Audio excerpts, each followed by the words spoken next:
Chapter 9. Marley Gets Older. Jenny and I had a good life. Our children were young. We felt young too. But when we looked at Marley, we saw many changes. The years went past, and he was 12 years old.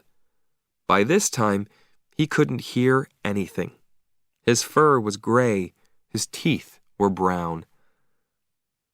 Late one night, I took Marley outside for his walk before bed. It was winter, and there was a cold rain. I went back into the house for my jacket. When I came out again, Marley wasn't there. I looked for him everywhere, but I couldn't find him. I went back inside. Then I walked upstairs and woke up Jenny. "I can't find Marley," I said. "He's out there in the rain." Jenny pulled on her jeans and shoes, and we went outside again. I walked slowly through the woods and called for Marley. Jenny went a different way. We were very wet and cold. "Let's go home and get warm," I said. "I'll get the car and come out again." We walked back to our house. Suddenly, we saw Marley. He stood outside the house, out of the rain. When he saw us, he was very happy. I felt angry with him, but then I was happy too. I brought him inside and dried him. Marley was very tired. He went to sleep and woke up at noon the next day. Marley couldn't see well now. His fur started to fall out too. Jenny cleaned the house every day, but his hairs were everywhere. But Marley's biggest problem was his hips. They hurt him a lot, and he couldn't move quickly. He couldn't climb the stairs easily, but he tried to follow us everywhere. Marley had good days and bad days. One spring evening, I took him for a short walk around the yard. The night was cold, and there was a light wind. I ran, and Marley ran with me. "Marley," I said, "you're a puppy again." We ran back to the house. There were 2 small stairs in front of the door. When Marley tried to climb the stairs, he fell down.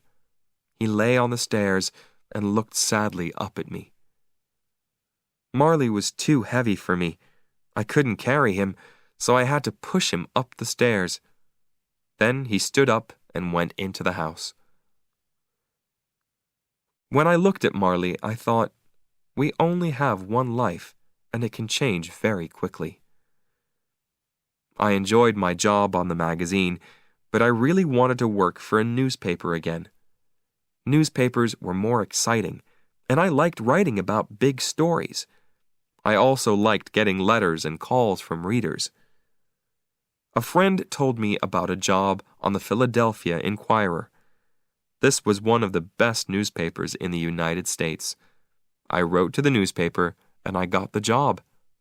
I was very happy. In the summer, Jenny visited her sister in Boston. She took the children with her. I didn't go because I was busy with my new job. Every day, I was away from home for 10 or 12 hours, so we took Marley to a vacation home for dogs. Some days later, an animal doctor called me from the home.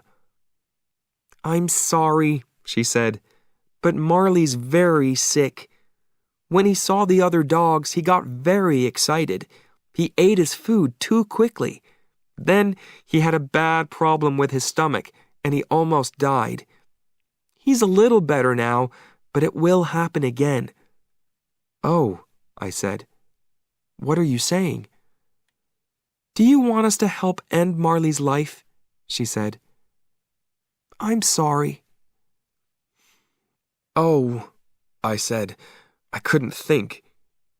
"I have to talk to my wife." I called Jenny in Boston, and we had a long conversation about Marley. In the end, Jenny said, "The doctor's right. We have to do the best thing for Marley." I called the doctor back. "Yes, Marley's a very old dog," I said. Life isn't so good for him now.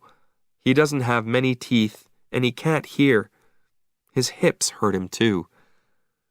"Yes," she said. "Maybe we have to put him to sleep, but I'll call you again in an hour." When the doctor called again, she said, "Marley's a very sick dog, but he isn't getting worse." The next morning, she called again. "We can wait," she said. "Marley's eating. You can take him home tomorrow." I was very happy. The next evening after work, I went to the dog's home. Marley was very thin and weak. I thanked the doctor. "Everybody here loves Marley," she said. One of the workers helped me put Marley into the car. Then I drove him home. He couldn't climb the stairs to the bedroom, and I didn't want to leave him. So that night, I put a sleeping bag on the floor and laid down next to him. "Tomorrow, Jenny and the children are coming back," I said. "But tonight, Marley, it's only you and me." I thought about my first night with Marley when he was a small puppy.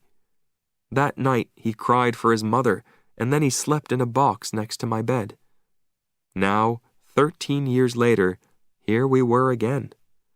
I put out my hand and petted him.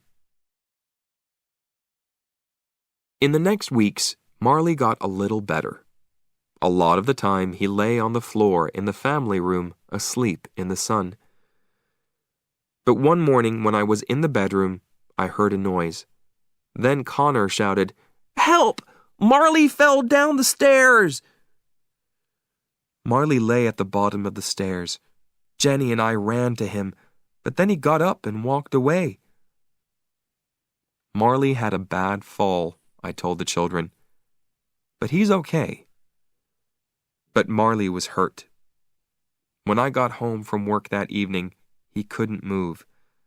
When he saw me, he tried to get up, but he fell down again on the floor. "I don't think Marley can go upstairs again," I said. But I was wrong. The next day, I was upstairs at my computer in my bedroom when I heard a sound. I turned around. Marley stood at the bedroom door. "Marley," I said, "what are you doing here?" I went to him and petted him. Then I looked into his eyes. "Marley," I said, "you're going to tell me when it's time, right?"